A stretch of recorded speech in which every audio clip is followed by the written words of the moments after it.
Hello, I'm Vincent Dignan. How are you doing tonight, San Francisco? By a show of hands, how many people here run their own company? And how many people want to run their own company? And how many people have a massive marketing budget to grow their company? No one. So I know what it's like to want to grow your company, to want to grow your personal brand, to want to have a sales force and have no money to do it. 3 years ago, I was on welfare and benefits pretty much until a day I was given a check to start Planet Ivy, my first online magazine. We got that from 0 to 300,000 visitors a month within 1 year. We got our second site, Screen Robot, to over 1 million visitors a month within 100 days. So we knew how to launch fast, and we knew what we needed to do. But most information out there on marketing or growing your brand is really bad. It never tells you what you actually need to know because most people talking about it want you to hire them. There's too much money in consulting and so on. So this next 45 minutes to an hour will not be like that. I will talk you through everything I've done and how you can do it for yourself in growing your personal brand and sales. So after finishing Screen Robot, we got into Techstars. We then started an agency, Magnific. So we grow other people's brands, we grow other people's companies. I've been featured in Inc. and TechCrunch. I've written for the likes of Huffington Post and Tech City News. I started my own conference company that had 800 people attending on the first day. I've been the digital marketing teacher for General Assembly, and a version of this talk won Best Talk at South by Southwest V2V last summer. So content my team's written has been seen by over 50 million people, over 175,000 likes and followers in my network, over 50,000 new followers for our clients recently, and thousands of signups. So we find the first tens of thousands of people interested in a company. This is Prince Andrew. He's sixth in line to the royal throne. I guess when you start to make it in the UK, you'll eventually come into contact with the royal family.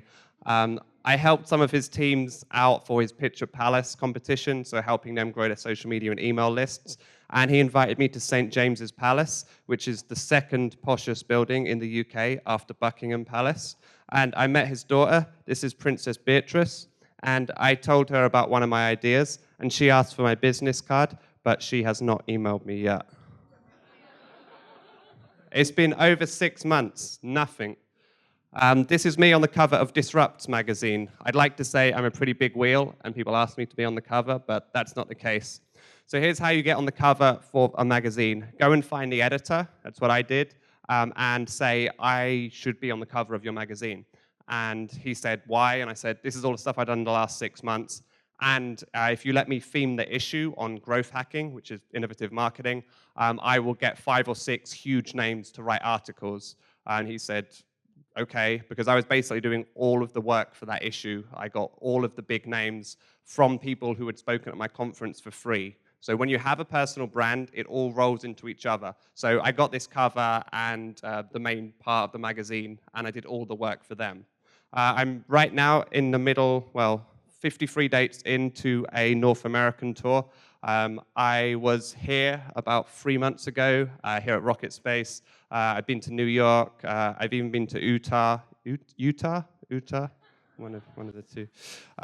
This is my book, Secret Sauce, a step-by-step guide to growth hacking. It came out 3 months ago, but we still haven't finished it. It's raised $90,000 so far.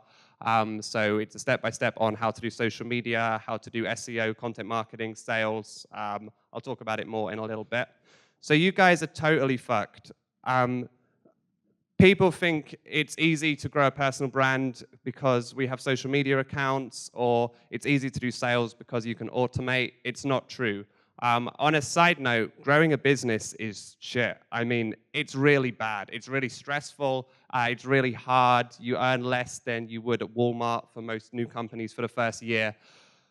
So, yeah, don't take this project on lightly. I'm going to go through some tools which are going to make it fun, but it is a big taking on. So until you have your secret sauce, the thing that will make you stand out, don't be naive. I think that's one of the main problems of young companies. So we're only going to talk about 2 things tonight: personal branding and sales. So this is the personal branding equation. Vanity plus value minus time spent equals good personal branding. Vanity, you go on someone's Twitter profile and they have 5,000 followers, you're impressed. You see another founder get featured in Inc. or Forbes, that too is impressive. Plus value, it doesn't matter what they have if they're not giving out value and they're not doing impressive stuff. Minus time spent, because this can be a massive time sink. You only really need to be doing two things when you're growing a company. Number one is building your product or service, and number two is selling it. Basically, everything else you don't need to do. So you don't want to spend too much time on this, but vanity and value with not too much time is good personal branding. So firstly, no one cares about you. Keep remembering this, because people keep telling me, oh, I can't send the same article twice in a day. What if someone looks at my Twitter feed and they think I'm spamming? Well, no one is looking at your Twitter feed, and they won't be for a very long time. So when you think, should I send this extra sales email? Should I send this extra tweet? The answer is always yes. You can get away with much more than you'd think. People only care about what you can give to or can do for them. So bear this in mind too. It sounds obvious, but people have no care for your company. They don't care about your cause, so you have to make them care by giving them something, so they'll give you something in return. Be everywhere, but choose text, video, or photos. So if you're writing, you need to be posting on your own blog, on LinkedIn, on Medium, into your own Facebook group, into other people's Facebook groups, everywhere text goes. If you're doing video, you need to have the same video and have that go to Snapchat and YouTube and Facebook Live if possible. If you're doing photos, you need to be on the relevant photo platforms like Instagram, Tumblr, Pinterest, wherever your market is. Copy is really important in content. It can really make you stand out, and it's the difference between a high converting page and one that isn't. People spend a lot of time on Facebook automation, and then the copy sucks. For instance, here you can put anything in an app update. So my friends Dojo in London have put, here's what's in the newest version of our app. More ads. We've crammed hundreds of ads into the latest version, as we know how much you love them. We've worked hard to ensure they pop up regularly, so if you miss one, you'll definitely get another chance to see it. People will remember that app update. That makes them stand out from everyone else going bug fixes or whatever. When we were doing our book campaign, we were emailing people, so we had their first name, but rather than just putting hello, we would put something like, hello, Tim, you hot little sugar muffin. People will remember that and will read that email and are much more likely to open it the next week. This is one of my favorites from Dojo again. The entire email, every single word is written backwards, so it's really hard to read. But because of that, there's a great chance you're going to get all the way through that email, and a great chance, again, you'll open it next week.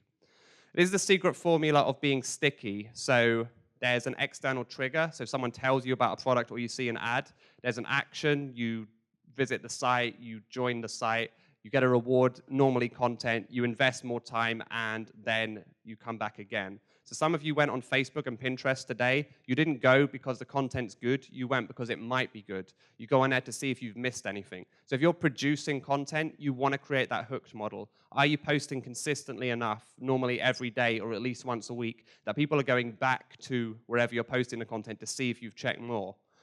It's really important that you have consistent content, whether it's video or pictures or text, because people forget about you very quickly. Use influencers, but don't rely on them. So many companies who start startups are like, oh, we're going to get press. Well, what if they don't like your face? Then you don't get any press and the company's dead. What if they don't like your product? So never rely on influencers. They can give you a traffic spike way bigger than a lot of the tactics I'm going to go through, but you also have to build your own community, your own email list, your own Twitter followers, your own Facebook group, your own Facebook following. Once you own those things, they can't really be taken away from you as easily as an influencer who suddenly says, I'm not doing shout-outs for the next few months.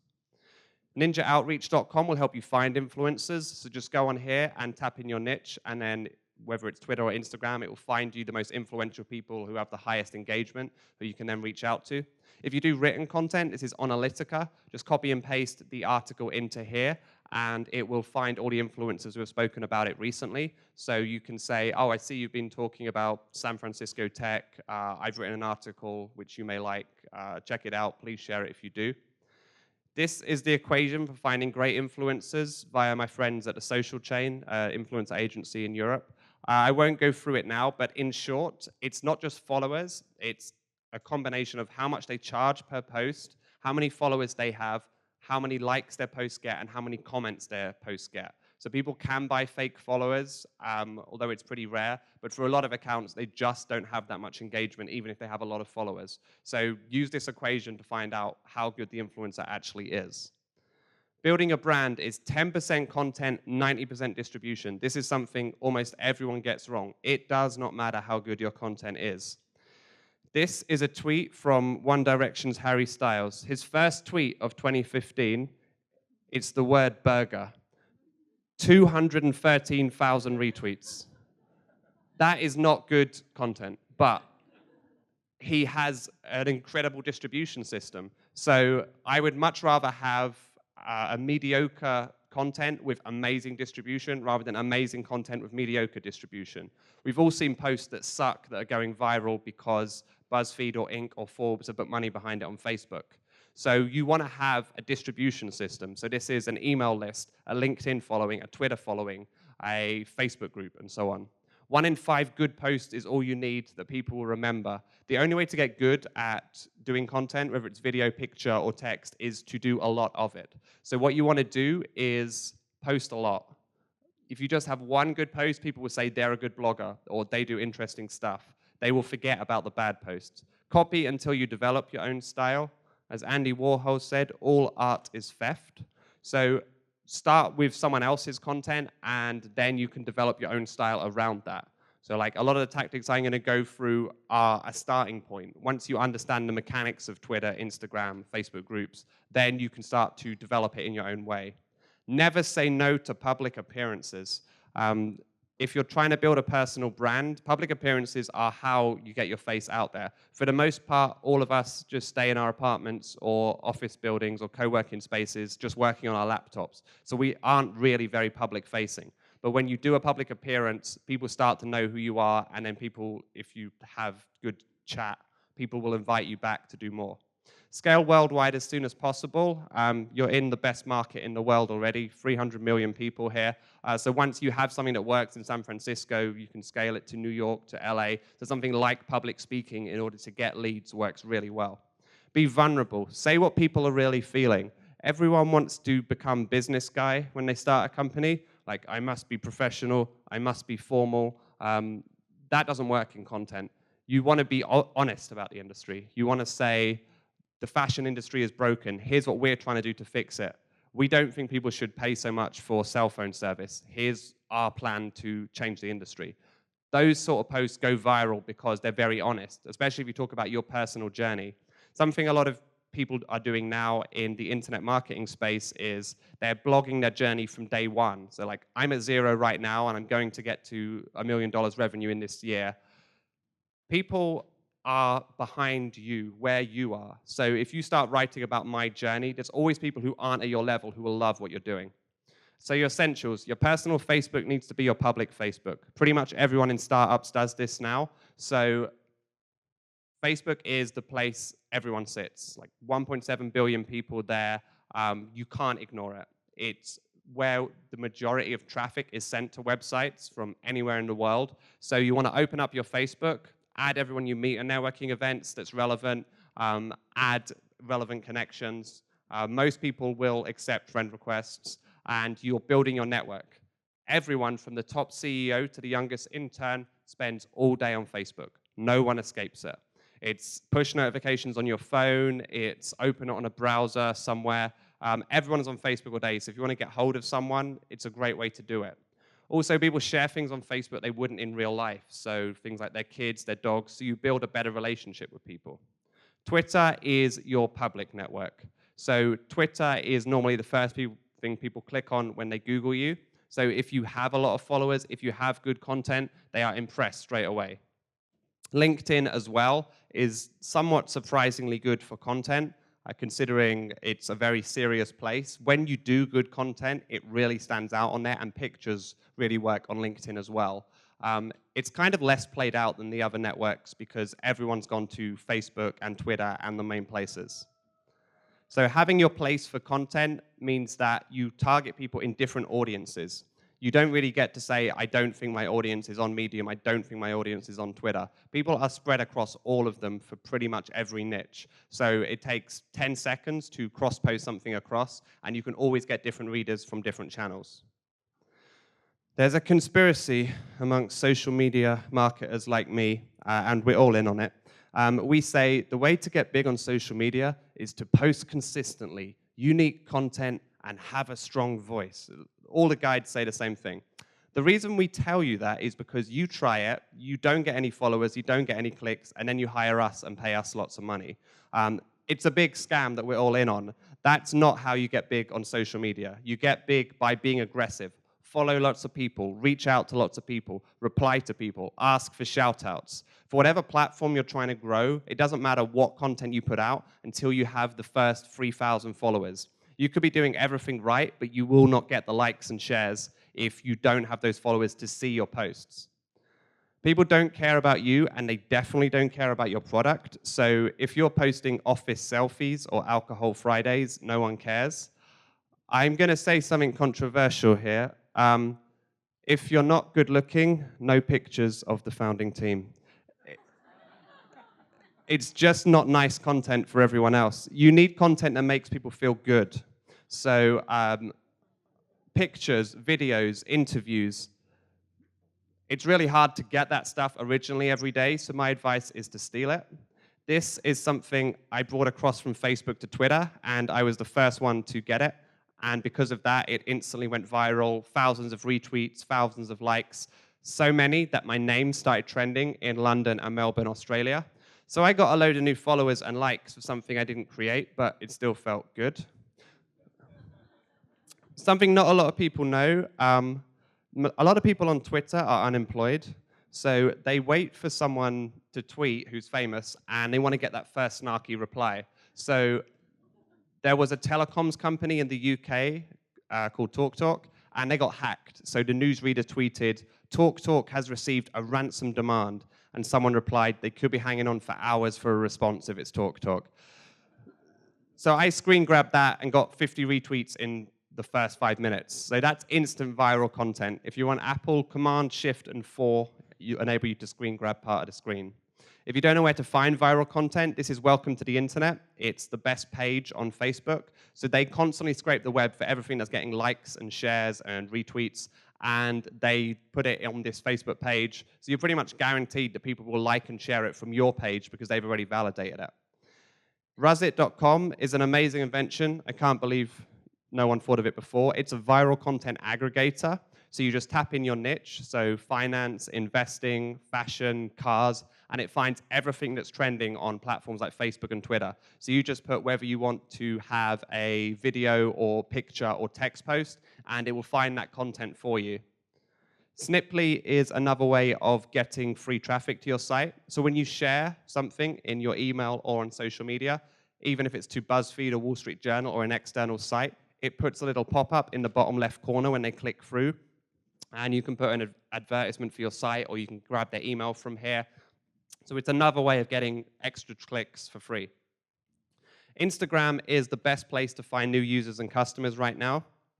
Its engagement is like 10 times higher than Twitter's.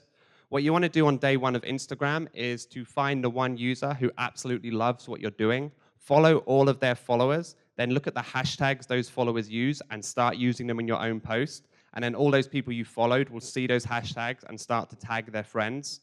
The oldest and best way of doing this is the FLC method. So it's manual. You follow someone, you like 3 of their photos, and you leave a comment on 1 of their photos. This has like a 1 in 4 follow back rate even to this day. In terms of using hashtags, you don't want to go with the mainstream hashtags that a lot of other people are using. Your account's not big to get near it. So let's say you were selling ties. You would not want to use the hashtag fashion. Millions of people use it every day. You won't get anywhere near it. You'd want to use something like artisan ties or handmade fashion or some small hashtag that not many people use. You have a much better chance of ranking for it if this is the case. You rank for a hashtag if enough people like your post in the first 15 minutes. So if you have a hashtag which isn't so popular and you rank for it, everyone searching for it will see your post at the top of the feed. Instagram traffic. You can't put links in Instagram posts, but what you can do is you can say, click the link in our bio for more information, and you can put a link there. The key of Instagram traffic is it shows up as direct on Google Analytics, and direct is the worst sort of traffic because it's muddy. Direct is everything from Facebook, Twitter, Google, any app that people are clicking through. It's anyone browsing privately, anyone clicking from an untagged email. So it's this big mess of traffic. You have no idea where it comes from. So what you want to do with Instagram, let's say you have the homepage on your Instagram page. You don't want to have yourdomain.com. You want to have a custom landing page, which maybe looks exactly like the homepage. You call it yourdomain.com/go, and only send traffic from your Instagram page. So you know that everyone who hits that page has come from Instagram. Thus, you can see if Instagram is actually providing you traffic. For me, the whole point of social media is to get traffic to your website, especially when you're a new company. When you're a lot bigger, yes, it can be brand awareness, but right now, we need clicks and we need conversions. The easiest content to put on your Instagram feed is memes because everyone from children to adults can understand them.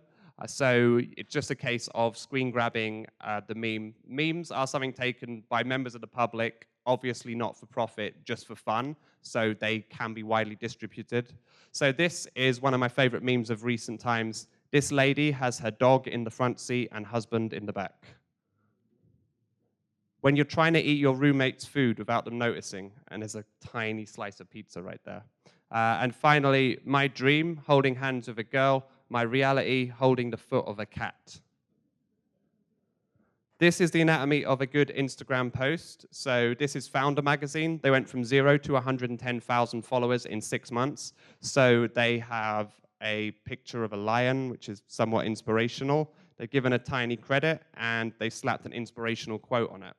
What they've done over here is the most interesting part. Not a lot of people know you can reply to your own Instagram post and drop in up to 30 hashtags that will all rank. So they've done everything from business owner, grind, inspire daily, desire, happiness. So it seems random, but they know that they'll probably rank for 2 or 3 of these terms if they throw enough of them in. As long as you put those hashtags there in the first 10 minutes, Instagram will rank them. They've also done the classic double tap if you agree. The 2 best posts for engagement on Instagram are double tap if you X and tag someone who Y, because this gets the engagement going. So double tap if you're going to crush it this week, tag someone who's an awesome entrepreneur. So by doing all of this stuff, you have a much better chance of hitting the Instagram algorithm. The caveat with all of this is this won't work until you have those first 3,000 followers. So the easiest way of getting the first 3,000 followers is through getting shout-outs from influential people. So audience.com, that's audience.com, they have a great Instagram tool which has a free plan. So you just tap in your niche and it will search everyone's Instagram profiles. So you can search by are they a boy or a girl, are they a company or person, how many followers do they have. If you're just starting out and you don't have much money, I would say between 10,000 to 50,000 followers is the best sweet spot. Beneath 10,000, not influential enough. Over 50,000 tends to be signed to an agency or harder to get hold of. If you have a free product, you can offer them to do a shout out for like $25 to $50. If you have a paid product, that's where shout outs are really useful.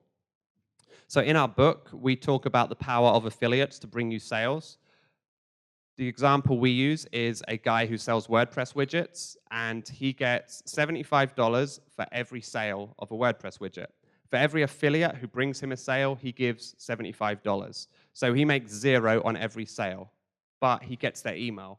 And someone who gives you their email is 10 times more likely to buy again once they bought something. So he now has 5 million emails, and 1 in every 750 emails he sends is a sale. So he now has a slot machine that he can just produce money all day. So what you want to do here is reach out to affiliates if you're selling something and give them the highest margin you can possibly afford. This will encourage them to continually, over time, send a lot of traffic your way. Another way of growing your account is through regramming. That's when you grab someone else's photo and put it on your own profile. So always ask permission first. Say, I'm building a profile around this theme. Can I regram you? Most people will say yes because you're giving them a compliment. So you want to get a lot of pictures on there consistently, 5 or 6 a day, and invent a hashtag and always tag the person in. They should start regramming you back, and then their followers see it, and that's what the initial traffic will come from. So the guy who did this was a very strange person who wanted to take photos of beaches in South Wales, a tiny part of the UK, but simply through regramming got 1,000 new followers in 2 weeks. So pretty much any niche on Instagram can grow fast. If you're not a designer, use canva.com to create awesome looking posts. So flyers, Facebook back image, long Pinterest post. Use TextQt if you take photos of things in real life to put cool filters and words over the top. You can schedule your Instagram posts so you don't send them live. So you can use Hootsuite or Buffergram. I think later.com is the best one for that. And you can use webster.me to help you find hashtags. Anything with a product that looks cool, Instagram works on, and anyone building a brand. Facebook, the best social network of all. You'll probably be aware that if you have a Facebook page, only 2% of people who have liked your page will see your posts unless you pay. So where possible, I would do everything from your personal until your company gets so big that you can't. Your personal brand should be tied to your personal Facebook account. I really think the future of individual people doing marketing is through Facebook groups. I think Facebook groups are so powerful they can eventually replace cold calling and even emailing. So building a Facebook group is building a community around your brand. It's not about your brand, it's about whatever your niche is, and you bring people in to talk about your brand. Why I love a group page over a business page is a business page, you put out posts, people like it, people comment on it. With a community, once you get it going, other people put the posts in and keep it going while you're not there. So it's an amazing free way of getting your ideal audience to sit with you. So all of the coaches and internet marketers right now are building these Facebook groups and getting coaching clients off them all day long. So to build a Facebook group, you and your co-founder should begin by inviting everyone into that group who could be interested in it. So err on the side of inviting more, because once it has a few hundred people in it, it looks good. The difference between a Facebook group and a business page, if you invite me to a business page, I can say yes or no if I even see the invite. When you invite people into a group, they are in it by default. They then have to opt out. For now, Facebook may shut this down at some point. So if you and your co-founder both invite 500 people on the first day, that group has 1,000 members in it, which then looks really good when you go out to your ideal audience. This is how Facebook chooses what to show in your newsfeed. So interest is important. So you must be thinking to yourself, am I interesting? Are you interesting?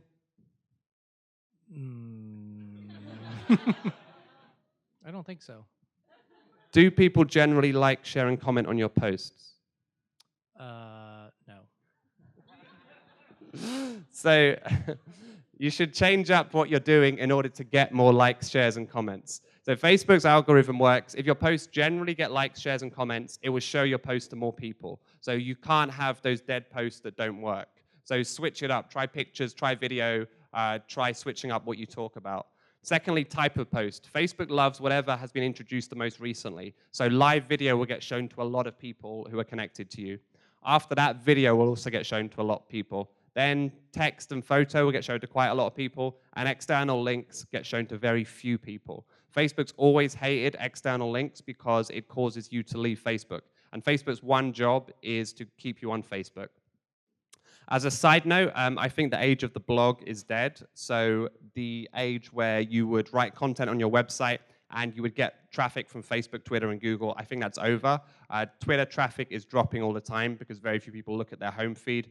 Google is becoming harder and harder to rank for SEO, and Facebook would prefer you to have it within the site. So for all my blog posts now, I do put them on my site, but where I get the engagement is I copy and paste the entire article into Facebook, or I create a Facebook note, which also ranks on Google, or I post into a Facebook group. So you can put very, very long posts into Facebook, and you'll get much higher engagement than you could by trying to get them to your site.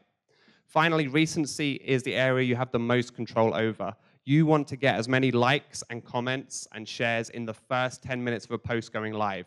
So Facebook shows your post to a few people. If they like, share, and comment, it shows it to a few more, and a few more, and a few more, as long as those likes and comments keep coming in. So get everyone in your office to like, share, and comment, all your friends, or your family. So you might have noticed when there's a baby or a wedding, it's glued to the top of your feed because as soon as it goes out, lots of people like and comment. So your content needs to be as good as a baby or a wedding. You need to understand how to use Facebook paid. If you work with someone else, they'll definitely need it, and you'll need to do it as your company grows. So the most basic thing you need to understand is custom audiences. So that's all the people who've given you their email. You feed that data into Facebook and Twitter, and you only show ads to those people. After that, the most powerful form of Facebook marketing is lookalike audience. So Facebook has a scary amount of data on all of us. So if you give it your email list, it will find people who are very similar to that, thus very likely to convert, and then you target the top 1% of that. Twitter is my favorite social network. There's so many ways you can get at someone, and it's accepted that it's a public network where people can talk who don't know each other. So you can follow someone, favorite, retweet, add to a list, reply, mention them in a tweet. That's 6 more ways you can get at someone than you can on Facebook. And you can do it very quickly. You can tweet at a lot of people very quickly, and then get a percentage of those will give you replies. Don't worry about hashtags. No one uses them, unlike Instagram, and they don't make a difference. Twitter's not about mountains of traffic like Facebook is. Twitter is about finding 5 or 6 people every day who will love what you're doing. Twitter's about beginning conversations, and it includes B2B. So many people have started businesses and reached out to CEOs and had massive deals come out of it. Again, audience is the best Twitter tool of all time. You can search by gender, job title, location, whether they're a company or person, whether they've tweeted in the last 15 days.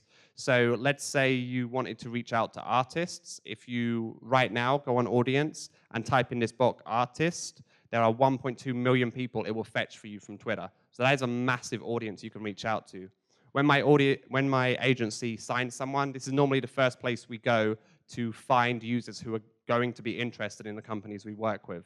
So Twitter has a massive database, and audience has archived the entire thing and keeps taking snapshots every month or so it's up to date. Generally speaking, don't tweet at anyone who hasn't tweeted in the last 3 months, and you'll get rid of most bots that way.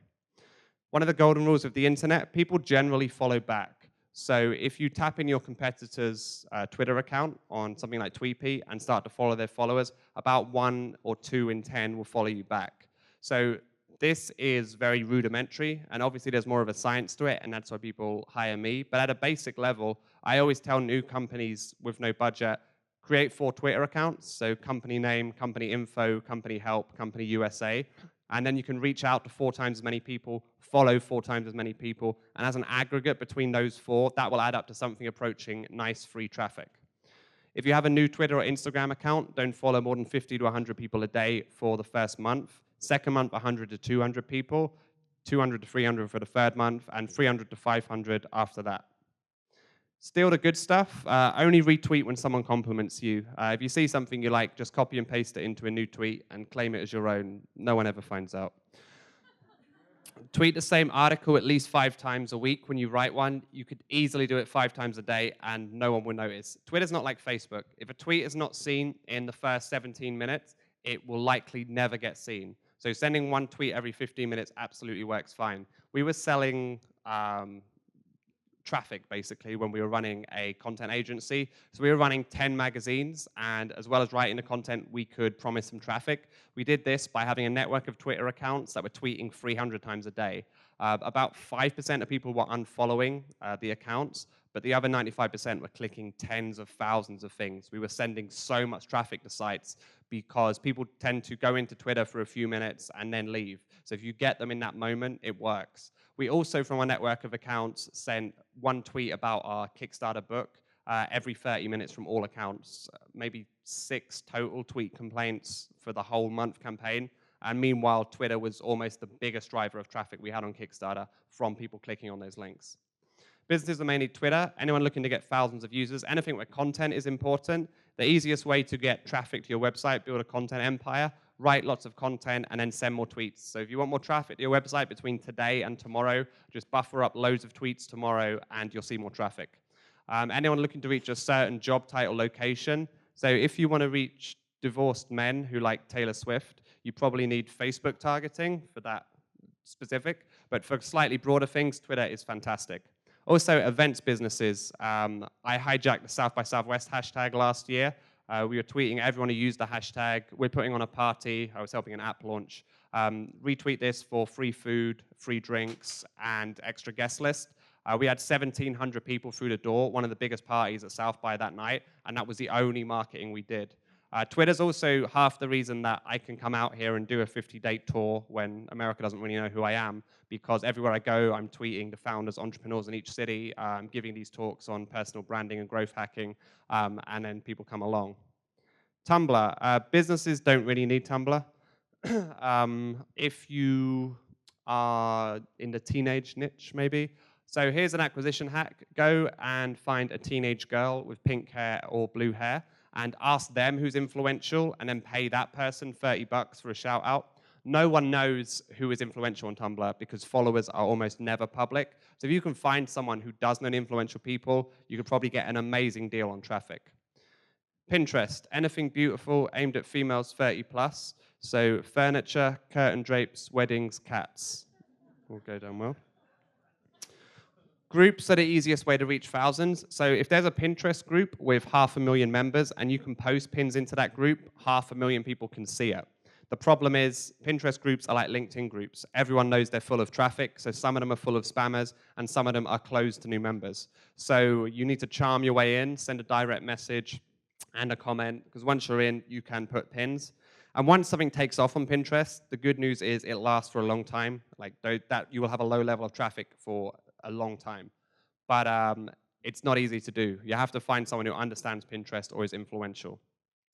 FameBit is a YouTube bidding auction of influencers on YouTube, and some of these people have absolutely massive followings. So you can say, I want $150 to talk about my 3D printed jewelry and see who is up for doing that. And then they will bid for it and say, yes, I'll make a video on it. LinkedIn, another place to post your content. Pulse actually has fairly good reach. So if you cross-post to LinkedIn, try and get lots of comments, views, and likes in the first 10 minutes. And that really works across any platform. Twitter, Instagram, Facebook. If you get that early traction, they will show the post to more people. So if you're starting out, how to get your first 500 subscribers or 500 followers or 500, whatever your key is, users on your app. Message all of your LinkedIn contacts in batches of 20. Individually message all of your Facebook friends. Tweet at all your Twitter followers one by one. And email all of your contacts one by one.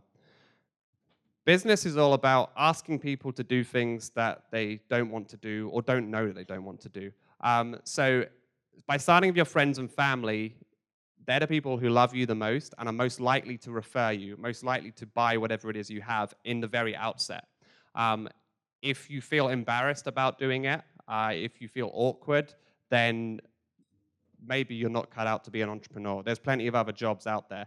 You have to be able to do things that make you feel uncomfortable. And if you're thinking, these aren't my ideal audience, that's fine. These are the people who will say, you have a lot of spelling errors on your blog. I don't understand how to sign up on your website. What am I supposed to do with this? And you can iron out all those problems before you get to your ideal audience. And also, you're not saying to the ideal audience, please be the first on my platform. You're saying, we already have 500 users and we're growing fast. You should get on board. Reddit is the best website on the internet. Hundreds of millions of people on the site every month, basically a Facebook competitor. So what you want to do is join Reddit and use the search in the top right to tap in your niche. There is a subreddit for everything on earth, good and bad. So whatever your people are gathering and talking about, there's a subreddit for it. So mine are things like startups, entrepreneurs, small business. So join those niches and join the conversations. This isn't Twitter, so you can't go in here and spam. They hate self-promotion, so only one post in 10 can be a link to your own site. So I would be open and say, this is what I'm working on. What does everyone think of my web design, etc. You'll get a lot of brutal feedback, but a lot of it will be good as well. The only exception to posting honestly is if you're trying to build a publishing empire, then you need to have a Reddit strategy, because Reddit can send so many millions of monthly views that you need a more watertight strategy than just posting and hoping. So I like to think of Reddit traffic as a happy accident. It's not something you can necessarily engineer, but it's fairly good for getting early users, early adopters, and feedback from your community on ideas you have. In certain niches, it has paid as well, and paid can work really well. Anything where tech feedback's important needs social news sites. The other main social news site is Product Hunt. You can post on Product Hunt once, and if it doesn't make it to the front page, you can never get on there again. So if you do make it to the front page, you will get tens of thousands of people on your website. The best way to do that is there's a hunter list of the top people who use Product Hunt, and they have really good page rank within Product Hunt, so there's a much better chance they'll hit the front page. So if you're seriously trying to get on Product Hunt, I'd go as far as make one of the people on Hunter list an advisor in your company to make sure that they're really enrolled in what you're doing. Snapchat, Periscope, WhatsApp. Again, kind of made for good-looking people because, what is there really to Snapchat? You eating donuts or working on your laptop. Periscope is kind of been killed by Facebook Live, but it does have a good community on there. Snapchat, I think, is best for real-life event promotion. So if you run a restaurant or a bar, you take everyone's phone numbers and you send out snaps, 2-for-1 drinks for the next hour. I think Snapchat's fantastic for that. Snapchat's good if you live an interesting life as well, but most of us who work on laptops don't lead interesting lives. WhatsApp has really high engagement, but if you send that to your customers, they will probably hate you. Headlines. Headlines are the most important thing in content. For every time you produce a piece of content, you want to write 25 different headlines. The reason is people click on different headlines for different reasons. So you want to get the 4 or 5 that really stand out if you're not 25 and then test them to see what people like. So the easiest way of doing that is to send the same tweet on Twitter every Monday, Tuesday, Wednesday, and Thursday lunchtime, but have a different title within the tweet. And Bitly is how you find out which title works best. So Bitly is a link shortener, so you're not putting the long URL. You can create a short URL, bit.ly/, a couple of words that you choose, and then put that in the tweet, and Bitly will show you where it got clicks, so Facebook, Twitter, what countries, England, America, and also what days got the most clicks. So you can see that on Wednesday, this got the most clicks. So for whatever reason, people like that title. Then you can take that and put it on Facebook on the Friday with some money behind it. BuzzFeed are no better at creating titles than you, but they scientifically test everything. So they do it through paid Facebook because they have the budget, but they test 2 different titles, see which one gets more clicks, then they test another 2 and another 2 until they get the perfect headline. So when you're sitting at work and you see 15 cats who should not have put their head in a yogurt pot, you have to click that because that is a near perfect title. Buffer is the best social media software of all time. You just put in what days you want the post to go out and what times, and it sends them out as if you were sitting there doing it live. We kind of built our magazine empire off the back of Buffer. We just had lots and lots of tweets going out as if we were sending them out live. It's like TweetDeck and Hootsuite. I just find it's a better product. It also has really good analytics, so what got clicks, what got retweets, what got replied to, so you can see at the end of each week which social media posts worked, and it tends to surprise you which ones do. So on a side note to social media, most social media is basically pointless. Most people who work in social media have no idea what they're doing, and they take up a seat at your office. You've got to take them out to lunch and so on. If you're at the early stage, you can do it yourself. So here's how. Block out every Sunday night, 9 o'clock until midnight. This is your community management time. What you're going to do is post 4 posts a week, and these are your money posts. So they go out at 10 a.m. Monday, Tuesday, Wednesday, and Thursday. The reason they go out at 10 a.m. is people go to work at 9 a.m., they pretend to work for an hour, then they go on Facebook all day. So if you get them in that moment where they're just jumping on Facebook, then there's a good chance they'll convert. Also, they'll probably think it's somewhat work-related. I'm at work. I'm going to click on this. The second most important post of the day is about 5 o'clock or 6 o'clock. So people have been at work all day. They're fed up. They're thinking they've got to get the BART for a mile to get home. You want to catch them and give them something that makes them feel good. So a meme, a picture, an inspiring quote, a discussion question. The reason you do this is those posts will obviously get more likes and comments than the business posts, and then you'll get good page rank, so Facebook or LinkedIn or wherever else will show your post to more people when you do your money posts in the morning. Buffer is what I would use for this. With Buffer, you can post to Facebook, Twitter, Instagram, Pinterest, LinkedIn, and Google Plus at the same time. So it's one mainframe to do everything at once. You also want to do your peripheral networks on a Sunday night, so set up all your Instagram and Pinterest to be sent out for the week, and also write the email mail out. You always leave it to the day it's meant to go out, and then an emergency comes up, you have to speak to a client, and it doesn't get done. So if you write it on a Sunday, then it's ready for the week. Now, if you do this, all you have to do for the rest of the week is the fun stuff, checking in and replying to people who've replied to your posts. And this is 90% of what early social media staff do. So you can have a social media presence by doing this yourself. If you have a lot of products or a lot of content, you can use Meet Edgar or SmarterQ to send the same updates out over and over. You put them in once and they go round and round. On platforms like Twitter, no one will notice. Search engine optimization deserves its own talk, which I don't have time for, although we have a chapter in our book. But I've also included lots and lots of guides to SEO here.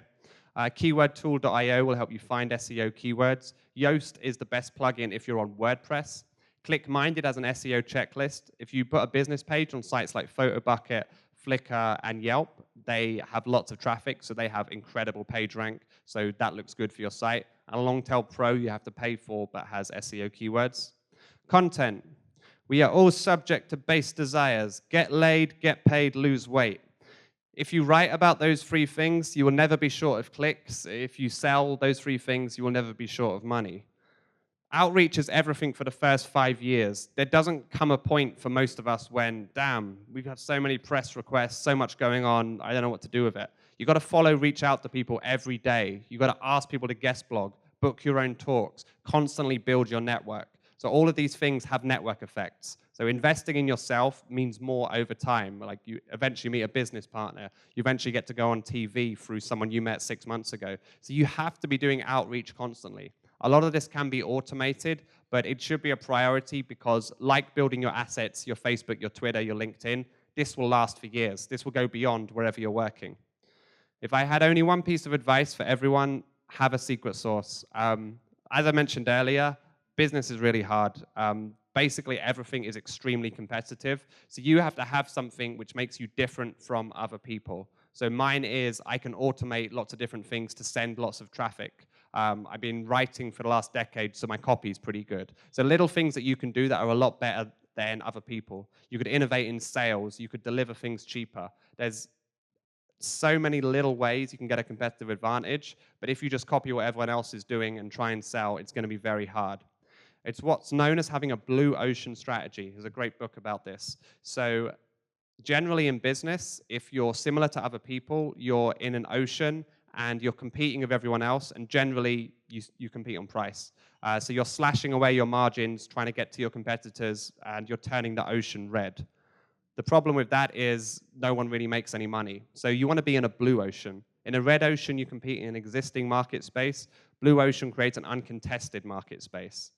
In a red ocean, you beat the competition. In a blue ocean, you make the competition irrelevant. So what Uber has done to cabs, they've made cabs completely irrelevant. Red ocean exploits existing demand, while blue creates and captures new demand, like Airbnb. They created something that did not exist before. So this could be the best slide in my whole deck if I could teach you how to find your blue ocean strategy. And it's the number one question people ask me, how did you do it? How did you go from welfare, etc.? The answer is real simple. You've got to have your ass in the chair. There's really no way around it. People think inspiration suddenly hits you. A secret sauce is normally something you tell someone and they go, oh yeah, that makes sense. But you've worked through hundreds of different things to get there. So I'll give you an example. When everyone was selling those Lance Armstrong wristbands, they suddenly became a massive meme. Everyone wanted them. So on eBay, there was a massive trade. So everyone was looking for these wristbands. So there were people competing for like 50 cents in profit. And then a friend of Austin Allred's, my co-author, he noticed a lot of people were using the word bracelet to search, but no one was selling it on that keyword. So he sold the exact same product, but called it a bracelet instead of a wristband, and he made $7 per wristband rather than 30 or 50 cents, and he avoided all the competition. So a secret sauce is just doing something smart like that, something other people haven't thought of doing that gives you an edge. I don't really like that vague answer, so this may help. This is clarity.fm. You can call up an expert on basically anything related to business. It costs between $1 to $25 per minute to speak to these people, but they are industry experts. So if you wanted to do something like email marketing, you could read a few blogs and try and work it out, or you could speak to someone who sold $10 million worth of stuff. and then say, right, how do I build my list quickly? How should I title my emails? How do I make sure I stay out of the spam bin? And you will get rapid fire answers. So you're swapping money for time, but as a startup founder, time is the only advantage you have. So if you can get more time and get to your end result quicker, that's a good thing. Don't waste money on sales channels you don't understand. For many companies, you don't need to do social media. So I run a marketing agency. We don't do any social media. We don't do any content. I just give talks, and then people from the audience will say, can you help my company? Can I work with you?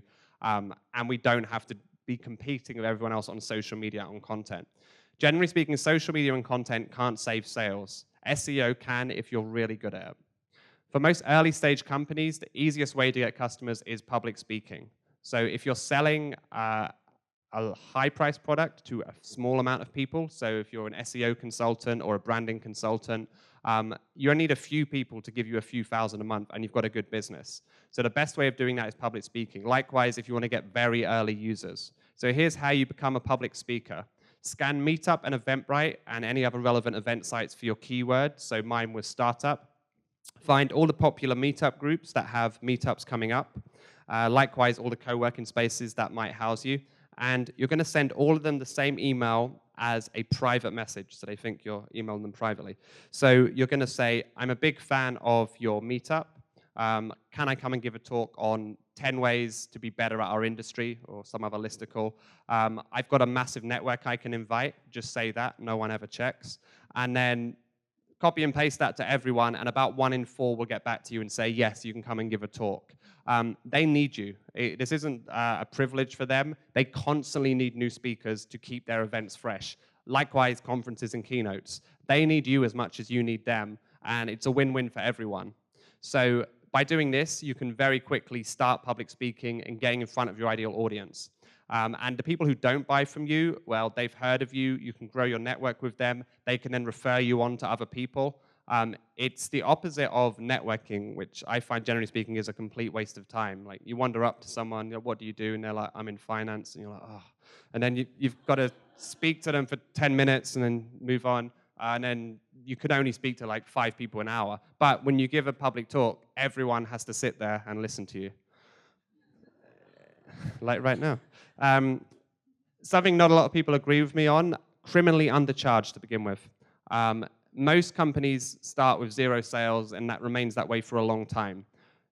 It's a lot better to have lower money coming in than having none. So start too low with predatory pricing and then move up. So when I started coaching people, I did a month's worth of coaching for like $130. So it was way below what I should charge.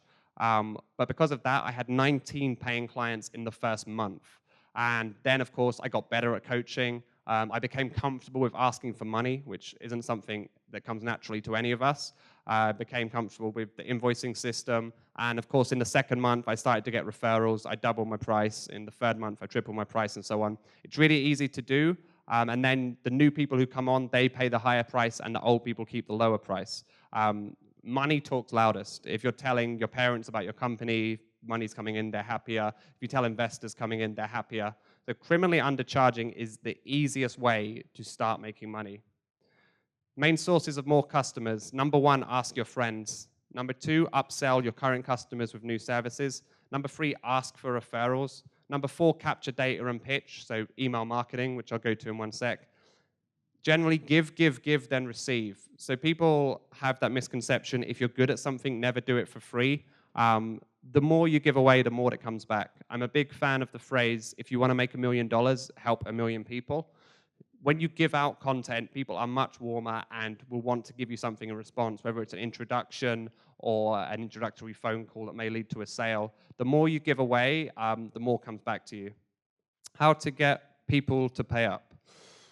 Always take the first month in advance. So say we sell a service, you wouldn't pay for a flight afterwards. Offer them a 2% discount if they pay within 48 hours. Some companies have policies meaning they have to pay if you do that.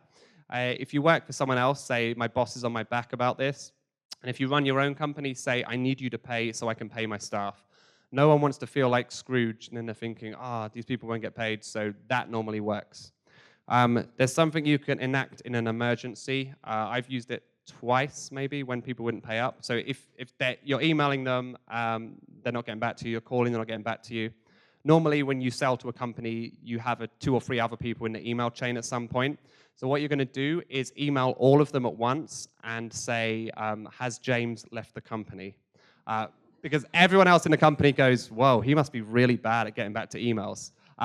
And he will get back to you very quickly when you send that email. So sales, have a blue ocean. Don't waste time on sales channels you don't understand. Public speaking is the quickest way to get clients. Criminally undercharged to begin with. Keep various sources of customer inflow open and build an email list. So this is my favorite slide in everyone's deck. So the big sports team here is the Giants, right? Yeah? Would that be fair to say? Who are the Warriors? Can I use the Giants for the purposes of this joke? Okay, so this is Charlie app.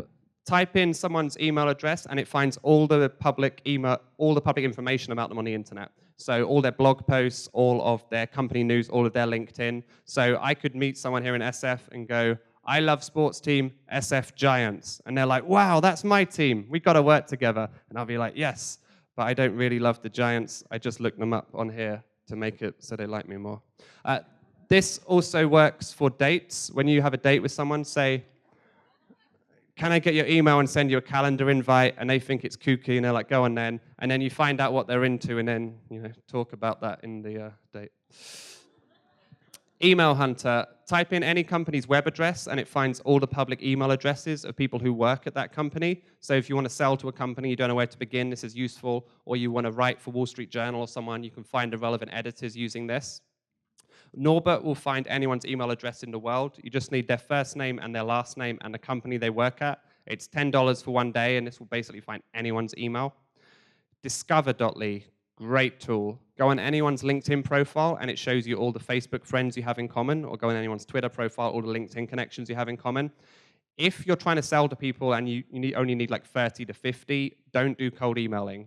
Do Discoverly. Do Conspire also is another one. So you can learn who you know that they know and get the intros. Cold email only works when you're selling hundreds or thousands because such a small percentage convert. And you should be aware of the Can Spam Act as well. Generally, if you're techie, you are a little introverted. But you need to be really good on the phone. The better you are with the phone, the better your company is. You tend to want to use email when someone hasn't paid or hasn't done what they said they're going to do, but this is the time you need to be good on the phone. You need to be very forward. So as an experiment in the next week, I want everyone in this room to do this. Call up one of your competitors, pretending to be a customer.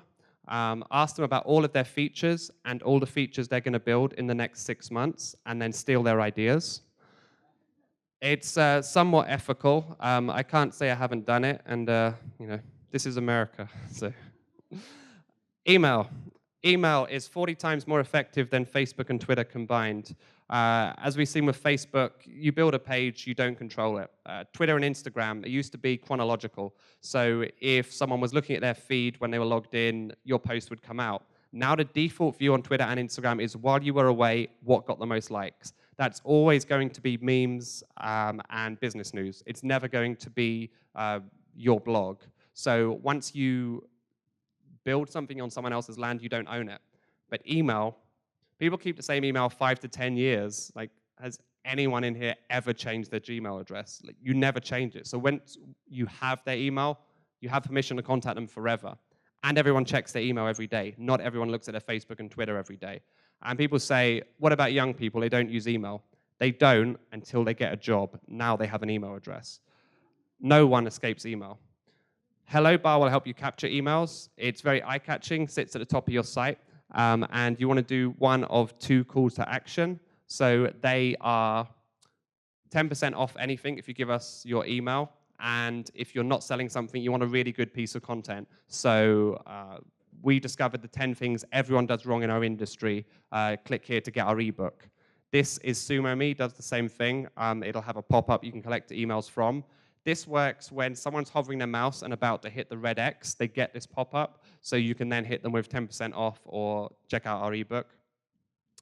SumoMe also has this sharing widget. When people see it, they tend to want to share more because they're reminded they can go to Facebook, Twitter, or LinkedIn. SumoMe requires no code, sits within WordPress. MailChimp is the industry standard for mailing lists. So if you just want to have a mailing list and have your intern set it up, MailChimp is super simple. Kickbox will get rid of your broken email addresses. So for $10, you can verify 1,000 emails. This is good because if someone's misspelled or they've left the company, your email will bounce. And if you have a few email bounces, you head to the spam bin a lot quicker. Steps to getting your emails delivered. Use first name in every email to make every email unique. If it's a new email account, warm up the IP. So you do this by first doing an email blast to about 20, 30 people that you know and get everyone to reply to the email saying okay or thanks. And this will make it look like it's a good IP rather than one that emails thousands and no one replies. Send in small bursts. MailChimp does this automatically. Never use the word free, giveaway, or discount. And generally speaking, don't put too many links in your emails. And don't use Bitly within email. Because Bitly's a link cloaker, it can redirect. Google doesn't like that you could redirect it to a virus using Bitly. Quickmail.io. This is a revolution in email marketing. So we noticed that halfway through our Kickstarter, people weren't receiving our emails. They were going to the promotions tab. They were like, oh, I got your email, but it was 3 days late because it was in the promotions tab. And there's an old joke, if you want to hide a dead body, put it on the promotions tab on Gmail, because no one ever looks there. Quickmail is amazing. It sends it from your Gmail. Now, everyone in this room, if they emailed another Gmail account, it would go to the inbox, because if it didn't, you would just move off Gmail if they kept landing in the spam. So Quickmail uses your Gmail to send out those emails. You can send up to 500 a day per account, so it's a bit limiting if you have 20,000 emails. But for everyone else who only has 3,000 in their mailing list, it's amazing. It will massively increase deliverability, and I would say doing this is far better than trying to get a better title or slightly better content, because so many more people will open the email. This is really good. Emails.com. If you don't know how to create the layout of a good email, then this is amazing for looking at Lyft and Uber and big companies and just copying their layout. StockSnap and Pixabay you could use to get free photos. So you type in whatever it is you want photos on, lion, gorilla, Republican, Democrat. It will find all the photos that you can use for free, and they require no attribution. So you don't need to give the photographer a credit. Review, drop your links and pictures in here, and it will create a mailing list that looks good for you. Wavelength helps you to swap email shoutouts. So let's say you sell weightlifting weights and you sell that strange steroid powder that weightlifters eat. It would connect you because you have the exact same audience, but you're not competing. If you only have 500 in your list and you have 1,000, you would then say, I'll give you 2 shoutouts in my newsletter for 1 in yours. Connect 6 is another stalking tool. So go on anyone's Facebook page and it will show you all the Twitter, LinkedIn, all the other connections. It has Google+, but don't use that because no one does. Email tools. Sidekick enables you to see who opens and clicks your email. So I know a lot of sales teams, and they wait for someone to open the email, and then they call them up, and the person's like, oh, actually, I have your email open right now. And they're like, what a coincidence. Okay, let's speak.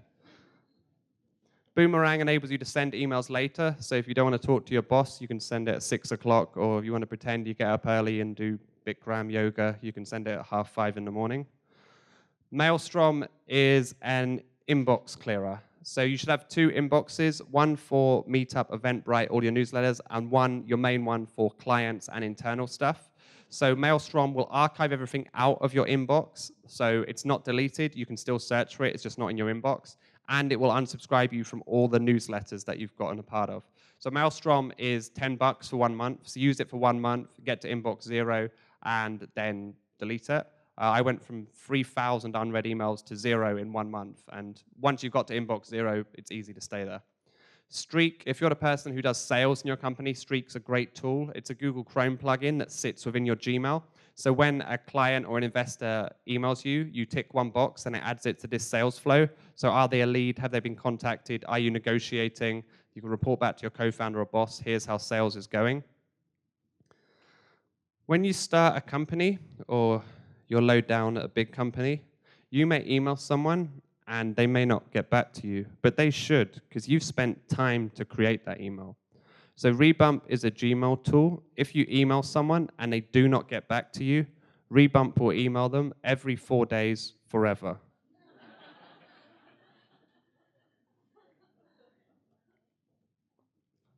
It'll be like, just thought I'd check you one more time, just checking you got it. An investor once said, there's a 98% chance I didn't see your email and a 2% chance I hate your guts. So bear that in mind. People are just busy. They don't necessarily hate you. Okay, I give away a lot of secrets in this deck. So here's another one. This is a good one. So chartgo.com is a website you can easily create charts. You just put an x-axis and y-axis and it builds it. So here's my secret for charts. I find they should go up and to the right. Emojis increase engagement. So go to iemoji.com and you can copy and paste emojis anywhere you can type text. So the best use case is in the subject of emails. No one expects to see an emoji in their inbox. And this is slowly getting more popular, but for the time being, it's not played out, especially in more boring industries. So it will increase your open rate. Reactiongifs.com is where I get my video GIFs. So you can turn any YouTube video into a GIF by adding GIF before the URL, so www.gifyoutube.com. Reaction GIFs is great for just going and typing, I am angry, I am disappointed, I am happy, and grabbing that GIF.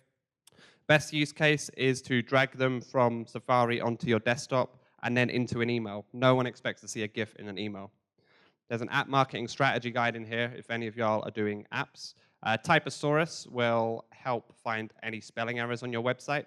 Every website has one, and you immediately look uncredible. Another thing not to forget, you should have 2016 at the bottom of your website. So many websites still haven't updated that tiny text from 2015. Trello is your digital to-do list and project management software. It has a free plan. I don't even know what the paid plan is, but a free plan is more than enough. So you create cards, and who has to do these cards? So what task? It needs to be done by Friday, by what person? Also really good if you're on your own, because it solves the problem. The best thing about running your own company is you have no boss. The worst thing is you have no boss. So Trello is your surrogate boss. Every time someone asks you to do something, rather than stopping what you're doing and working on it, throw it into a Trello card and get back to what you're doing. So the columns I have, what's to be done this week, what's to be done today, and what am I waiting for feedback on? And if what's done today is finished and you're at inbox 0, you're actually done for the day. Lean domain search will find all the available .coms in the world. There's still millions available. So I was looking for God, and I found main God, area God, bold God.com, all still available. So if God is still available, your app idea probably is too. All great entrepreneurs read. So these are the 6 books I think anyone who's growing a business should read. The 48 Laws of Power is the best book ever written on practical human psychology. It's the best book ever written to stop people of power walking all over you. So the author studied many people in Hollywood and many people in big business, and he found a lot of themes that are really useful to you as you scale the ladder. If you've ever gone for an interview at a big company, or you've ever tried to raise money, the people in there are playing power games with you. It's normally men. And once you understand these rules, you can start to work with them. And of all the books I read when I was on welfare before I started my company, this by far was the most practical, where I'd go to a meeting, maybe with an investor, and he's like, oh, he's trying to do this to me, I'm going to do this in return. So it has chapters like say less, act like a king to be treated like one, destroy your enemy totally, play a sucker to catch a sucker. So many little things you can do in different situations which will help you get what you want and negotiate your way to power. It also sadly works very well in personal relationships with girlfriend or whatever. The other is How to Win Friends and Influence People. This trains you out of your natural selfishness. We all like to think we're good people, but we're all super selfish and so on. So it has chapters like listen to the other person, smile, compliment the other person, never contradict, complain, or condemn about the other person, speak in the other person's interests. Like amazing things which genuinely will improve your relationships with people, and they will like you more even if they don't know why. Now, all of us want things to go viral on Twitter, on Facebook, but companies and growing your brand and sales are about people. So you have to understand people. I just spoke to a growth marketer now, and he said the problem with most marketers is they're very good at strategies and techniques, but they don't understand psychology. So psychology sits above everything, and it also goes into copy a lot. So reading these two books will do you wonders for dealing with other people. The best book ever written on PR is Trust Me, I'm Lying by Ryan Holiday, the ex-head of PR at American Apparel. So PR can be hacked. I don't have time to go through it now. There's a chapter in my book, but basically you can do it like this. Go to Fiverr, Fiverr.com, and there are people on there who run small blogs who will write anything for $5. You literally send them your press release and they will put it up. Now, these sites don't get much traffic, but they look legit enough. So you can then take all of those links, once you have 15 to 20 people who've written about your company, and go to the small but influential blogs in your niche and say, your blog may like this. Now, internet journalism is all about theft. I've run multiple magazines, and the whole thing is theft. You find something someone else has written, you put a little link on it, and now it's on your site. You get to put it on your socials. You get a few more people in. So if these sites see someone else covering it, they will want to cover it too. Once the small but influential sites are covering it, then get the same 10 fake Gmail addresses that you created, and now you're going to email Huffington Post from all of those email addresses and say, I can't believe you haven't covered this. Everyone's talking about it. Huffington Post have to write like 1,500 articles a day. They want to cover everything. So if they think something's going viral, they will cover it. And then once Huffington Post cover it, you can then go to CNN, AOL, Forbes, and so on. It sounds far-fetched, but if you look up Trust Me, I'm Lying examples, case studies, a lot of small startups have done it. It doesn't mean it's easy. You still need a good product and a good story, but because of the way the internet works, it can be done. 0 to 1 is the best book ever written on startups. So if you're looking to raise investment money, it's one of the best books you can read. So it contains Peter Thiel's golden rules. So Peter Thiel, founder of PayPal, first investor in Facebook, killer of Gawker magazine. He wrote this book about startups, and some of his golden rules will probably make you cry. They're things like, are you 10 times better than the competition? Are you creating a monopoly so no one can build into your empire? And do you have proprietary tech so that someone else can't copy what you're doing? So when it comes to personal brand, your personal brand is your proprietary tech. No one else can be you. So this is where it's really, really important to be unique. Now, you need a distribution channel for it and understand those, but 0 to 1 is amazing for startups, but it also has lessons that we can use in our personal brands too. 4-Hour Workweek, the best book ever written on how to travel the world working from your laptop. It contains golden rules like outsource everything to the Philippines. They're a lot cheaper than anyone else, and they speak perfect English. And put all of your company expresses on your American Express gold card and then fly around the world on the air miles. The Hard Thing About Hard Things is the best book ever written about management. As your company grows or as you do more sales, you're going to need to hire people. So it contains chapters like how to fire someone, what to do when your co-founder isn't pulling their weight, what to do when you steal an employee of one of your friends' companies, how to do a performance review. Like most business books are like how to increase sales, how to increase motivation, and it's very upbeat, but most times things are going badly. So this book has all of those disaster scenarios and how to get through them. For instance, when he was growing his company, a developer came to him and said, I actually have had a job offer from another company. It's only for a little bit more money, so if you match it, I'll stay. And he needed this developer for a project, so he matched it. Within a week, word got out in the office that the way to get a pay rise was to get a job offer from another company, and the entire office did it at once. So little things like that can kill your company as you grow. When I coach people, they always say, there's so many things I should be doing. Where should I start? And the answer is always split your to-do list into things that directly make you money and things that don't, and then only do the side that directly make you money.